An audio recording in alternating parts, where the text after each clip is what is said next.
Le 7-8 politique sur TV78, nouvelle édition. Merci de nous rejoindre chaque semaine pour faire le point sur les campagnes électorales départementales et régionales. Nous parlerons tout à l'heure du déplacement d'Audrey Pulvar dans les Yvelines pour les régionales en Ile-de-France. Nous verrons également comment la majorité sortante du département mène une campagne commune dans les différents cantons de l'agglomération des Boucles de Seine. Mais pour le moment, j'accueille Jacques Chenet. Bonjour.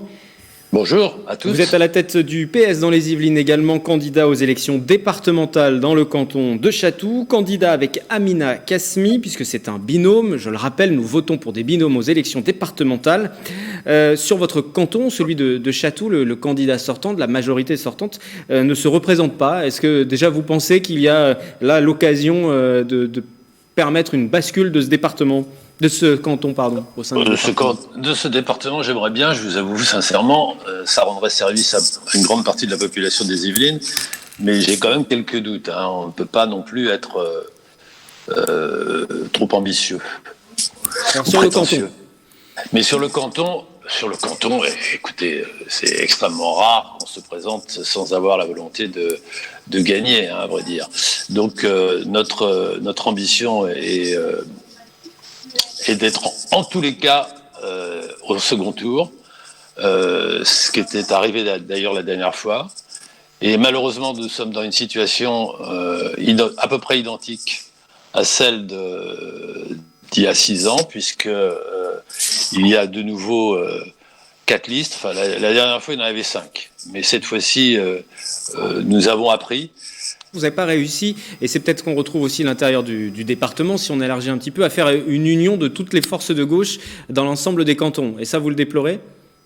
Je le déplore profondément, parce que autant la dernière fois, il y a 6 ans, donc lors des élections de 2015, on avait l'excuse que c'était la première fois que nous nous présentions dans ces nouveaux cantons, puisque je vous rappelle qu'il y en avait beaucoup plus avant, et pour absolument avoir la parité au Conseil général, puisqu'à l'époque ça s'appelait le Conseil général, il y a eu une modification de la loi, et la parité donc s'est imposée. Malheureusement, la parité a aussi laminé la gauche, puisque nous n'avons plus un seul représentant au conseil départemental.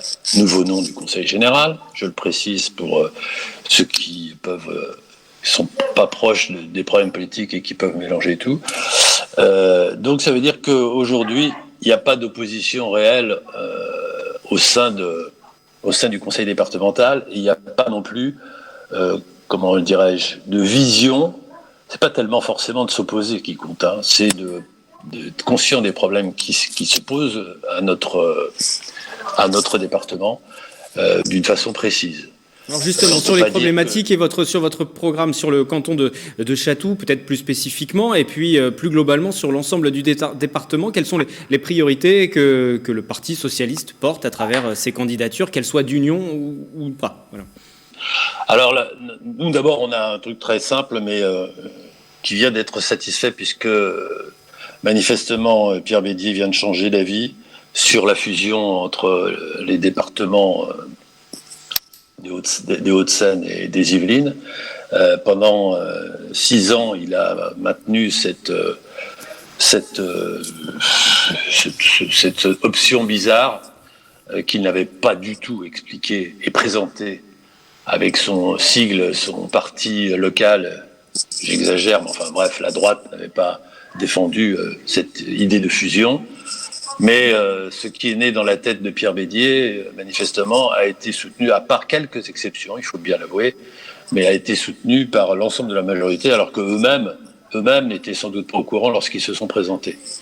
Donc, évidemment, nous avions décidé de nous opposer fortement à cette fusion. Et puis, parce que c'était une fusion qui était purement politique, si ça avait été pour faire diminuer les coûts globaux de fonctionnement de ces deux départements, bien évidemment, je pense qu'il y avait des raisons, mais en réalité, ce que souhaitait et ce que défendait Pierre Bédier en faisant ça, c'était uniquement une position d'opposition, au Grand Paris. Alors, je vous rappelle que le Grand Paris, c'est quand même une création de Nicolas Sarkozy, et donc, bizarrement, Pierre Bédier, du même parti, s'opposait à ce qui avait été conçu, construit, et on peut le comprendre, par Nicolas Sarkozy. Pour une raison simple, hein, c'est la défense de la richesse de ces deux départements qui sont les deux des trois départements les plus riches. Sur vos autres points programmatiques, sur Jacques Chenet, si vous m'entendez, excusez-moi, le temps passe vite, il va nous rester 2 minutes à peine pour avancer pour cet entretien. Sur les points précis de programme que la gauche, les valeurs que la gauche entend défendre sur ce scrutin départemental et sur le canton de Chatou, avec votre candidature notamment. Alors, je vais vous dire donc les choses extrêmement rapidement. D'abord, on veut établir que soit enfin établi un nouveau plan climat-énergie pour les Yvelines, puisque le dernier date de 2017, qui prévoit une réduction des émissions de CO2 dues à l'activité des services départementaux. Ça suppose la rénovation d'un certain nombre de collèges, même si Pierre Bédier le prévoit aujourd'hui.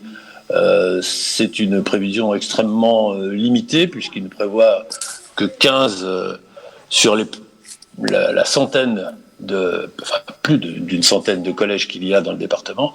Il ne prévoit que 15 réflexions au niveau de l'isolation des collèges. Et puis, on voudrait aider aussi, on voudrait pousser à ce que le conseil départemental aide les communes à implanter des maisons médicales pour lutter contre les déserts médicaux. Il ne faut pas croire que dans les Yvelines, ça n'existe pas. Ensuite, tout le monde souffre aujourd'hui, enfin tout le monde, oui, les familles souffrent aujourd'hui d'un gros problème concernant les tarifs dans les EHPAD. Et ce qu'on voudrait, c'est développer des EHPAD publics qui permettent d'avoir des tarifs abordables pour les familles. Enfin, vous savez que les jeunes, ça s'est amplifié avec la crise sanitaire, les jeunes, y compris dans les Yvelines, c'était une terre extrêmement contrastée, où il y a un certain nombre de zones riches, et je vous avoue que le canton de Chatou en fait partie, mais aussi des zones extrêmement défavorisées, et les jeunes ont beaucoup souffert, et on voudrait pousser à ce que ces jeunes soient aidés. Je dis pousser parce que vous savez bien enfin je vous l'ai déjà dit, nous n'imaginons pas que nous allons d'un seul coup devenir majoritaires au conseil départemental. Une dernière question très rapidement, excusez-moi mais nous sommes forcément pris par le temps, une dernière question très rapidement, est-ce que pour vous le Parti Socialiste joue gros sur ce scrutin départemental, sachant que vous l'avez dit aux dernières élections départementales, il n'y a pas eu de candidats élus et la majorité sortante avait fait le grand chelem, et de la même manière aujourd'hui il n'y a plus d'élus, de maires apparentés au Parti Socialiste. Donc est-ce que pour votre formation politique ce scrutin a un enjeu particulier ? D'abord, je voudrais vous contredire. On a des maires apparentés au Parti Socialiste, même s'ils ne sont pas affichés. Oui, je ne veux pas l'étiquette Parti Socialiste. Je ne demande pas de faire la recherche active de ces maires, mais nous avons des maires encore au Parti Socialiste, dans les Yvelines. Des maires qui ont l'étiquette Parti Socialiste, qui sont adhérents du PS. Comment ? Excusez-moi. Des maires adhérents au Parti Socialiste dans les Yvelines. Bien sûr.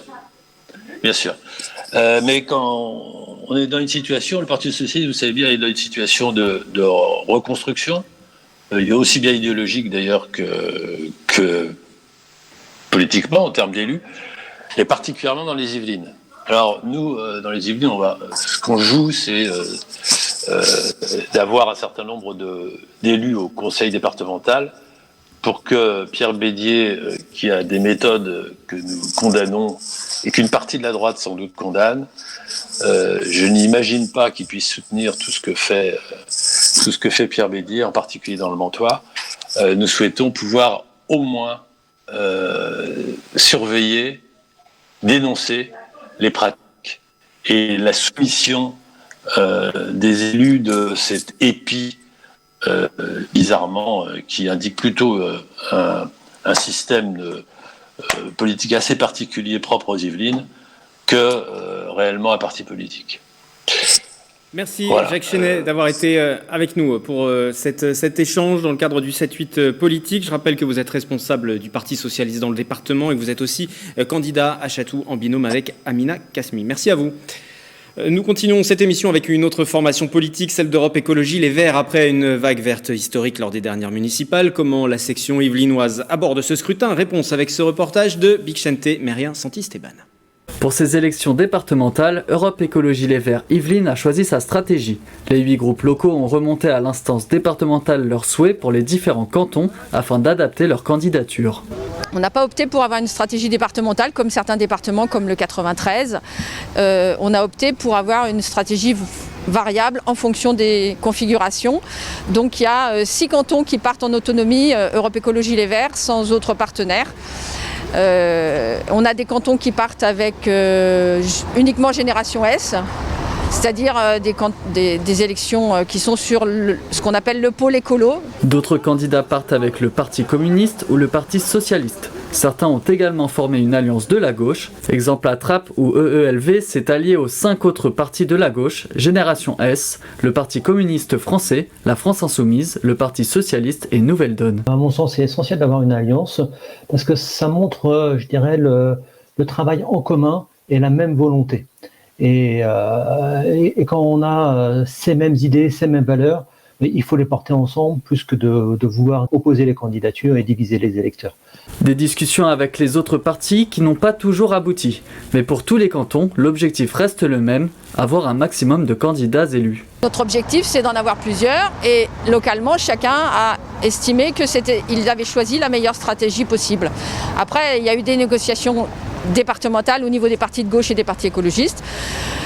Les négociations étaient un peu tendues, mais elles se sont faites et chacun a accepté la démarche que Europe Écologie Les Verts du département avait choisie. Une tactique départementale en partie décidée pour faire face à la droite qui avait remporté tous les cantons lors des précédentes élections en 2015.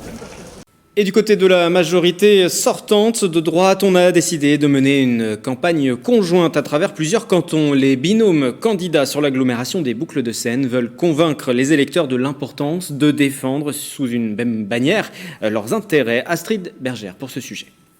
Ils sont des cantons de Chatou, Houille, Sartrouville et Saint-Germain-en-Laye et présentent ensemble leur candidature pour les élections départementales de juin prochain.